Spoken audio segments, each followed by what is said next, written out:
Hello and welcome to Political Bazaar. Political Bazaar, the show that talks about politics, economy, and the space in between. April 11, the first phase of 2019 general elections has started, and it's 11 o'clock. The poll percentage and the voter turnout at the moment is about um, it's a ballpark about 11%, with the most recorded in Uttarakhand 13.4%. 91 seats, 91 Lok Sabha seats go to polls in 18 states and 2 union territories.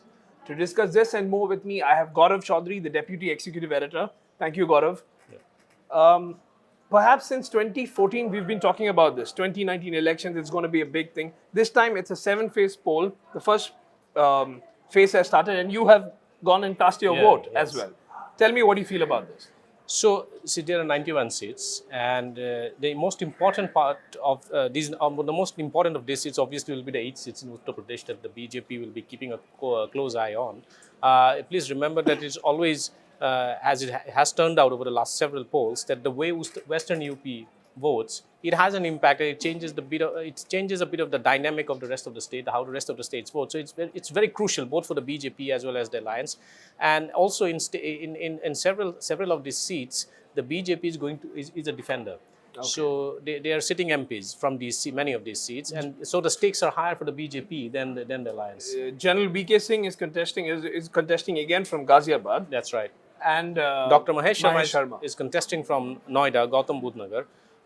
But it's going to be interesting to see how the alliance, the kind of voter turnout and the kind of alliance performance that takes place in some of these seats, which are going to hold key for which way the votes are going to swing in the battleground state, which is UP. So if the BJP does not do well in Western UP, their chances of getting closer to a repeat performance of 71 seats of 2014 will look dim. But that said, it's going to voter turnout is going to can swing either way. There is one school of thought that a high voter turnout will favor the incumbent, and there's another school of thought that a high voter turnout could actually be reflective of popular angst against the incumbent government. Be that as it may, voter turnout is always a good thing because this is participatory democracy. We got to understand that it's a 7-phase poll. Uttar Pradesh is going through all the 7 phases. Uttar Pradesh has 80 seats, of which only 8 seats go to the polls today. Just to give a breakdown on this, of the 91 seats, the total number of candidates are 1,279. The total number of voters, 14.2 crore. And the total number of polling booths, 1.7 lakh. In addition to the Lok Sabha polls, 3 states are having their assembly polls as well. Andhra Pradesh, Sikkim and Odisha. While Andhra Pradesh and Sikkim have it in a single phase, Odisha, the first phase of the 147 seats, 28 seats go to the polls today. Let's just talk about a couple of important seats or star campaigns, as we say. Assam, 5 seats are going in Assam, of which the most talked about would be Gaurav Gogoi's That's seat. right. So that's Shed a bit light on that. So Gaurav Gogoi, as we know, is the son of former Chief Minister of Assam, Tarun Gogoi, and he's defending a seat in Koliabor, which is a family pocket borough. The Congress would like to have it easy, but the BJP has put up a candidate which many believe could give a tough fight to Gaurav Gogoi. But as of now, going by the turnout in rallies, etc., and also past trends, Gaurav Gogoi should be able to defend this seat and come winner. But it's going to be a little more competitive this time around compared to previous elections. It also depends. The BJP, the stakes are very high for BJP in Assam because they are expecting to make a lot of gains. So their own analysis, their leaders in the state have been saying that they should.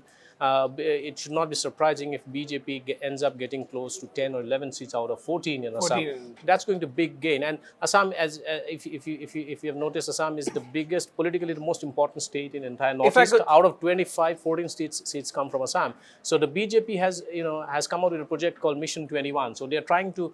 Their target is to get 20 on out of 25 seats, and that will critically depend on how they perform in Assam. If I could just ask you, at the moment, all the states in the Northeast are with BJP or with the NDA. Yes. With the NDA. And the first time Congress does not have a government over there. That's right. Do you think the citizenship bill, the events that occurred around it and the NRC, do you think that's going to what effect is that going to have? So NRC is one part of it. I mean, it's a peculiar phenomenon actually. NRC is about coming out with a bona fide register of bona fide citizens of India, and Citizenship Amendment Bill is giving citizenship to people who have migrated to India belonging to a particular religion. While there was, bipartisan support to NRC, especially in Assam where the NRC is being carried out, there has been a groundswell of opposition to the Citizenship Amendment Bill because the view among the popular view among all the states has been that why should the government try to bring about a hierarchy of citizenship based on religion? So Citizenship Amendment Bill is something that the BJP is probably hoping should not have make too much of a dent particularly in Assam, where they are hoping to make some gains. Please also remember that while Nagaland is a small state, politically not as important in terms of numbers, but there is a view within Nagaland, if you talk to people in Nagaland, that many expect many wants the BJP to come to power because a lot of hope is riding on the Naga Accord, which the BJP has kind of promised to bring in. And there is a view, there is a strand of thought that the BJP, the Modi-led government, does not come to power, then that could derail the Naga peace process. So there are factors within the northeastern states which goes much beyond the Citizenship Amendment Bill, which could have an influence on the way which people vote. Early reports have also stated that there have been incidents of violence, coming out from Telangana and Andhra Pradesh.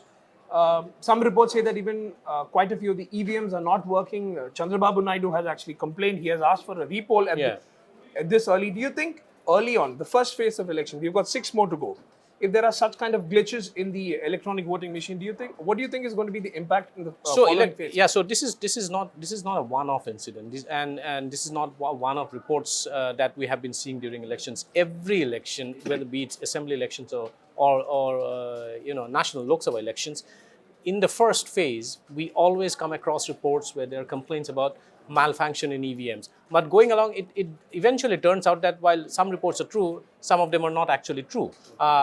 Be that as it may, for Chandrababu Naidu, the stakes are extremely high. He has raised the stakes he has kind of taken the battle to the Modi camp. First, he spearheaded, he piloted the no confidence motion in July last year, August last year, and then now he has made it a pitched battle that it is Modi versus the rest. So, and also he has to come back to power because he has to retain power in the state. The stakes are extremely high for him.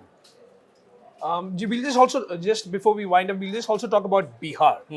Now, Bihar, a total number of 4 seats are going, of which all the seats are NDA allied. That's right. LJP. Yes. Where Ramvilas Paswan's son Chirag is actually contesting. Correct. How do you think the equations over here work? So the BJP has sacrificed a few seats for the sake of alliance, and they have made it very clear that they want this alliance to be some kind of a template, serve as a template. The BJP is very confident that the NDA is going to win a landslide in Bihar. But for that to happen, the first phase is critical because while the BJP could end up retaining the seats that they contested and won last time around, it's absolutely important for them that the votes get translated to allies as well. And that is why the first phase, where all the seats are actually being contested by the allies, that they do well. The first phase of polling is underway, and if you look at a broader picture, there are great stakes for this in the BJP. 30 MPs, of which 21 are contesting. In Andhra Pradesh, Chandrababu Naidu, it's a do-or-die battle for him. He has the state polls and the general elections together. As the day progresses, we'll bring you the latest updates. Stay tuned to Moneycontrol. We have a live blog which gives you the latest news regarding the polls. For more news and updates, stay tuned to moneycontrol.com.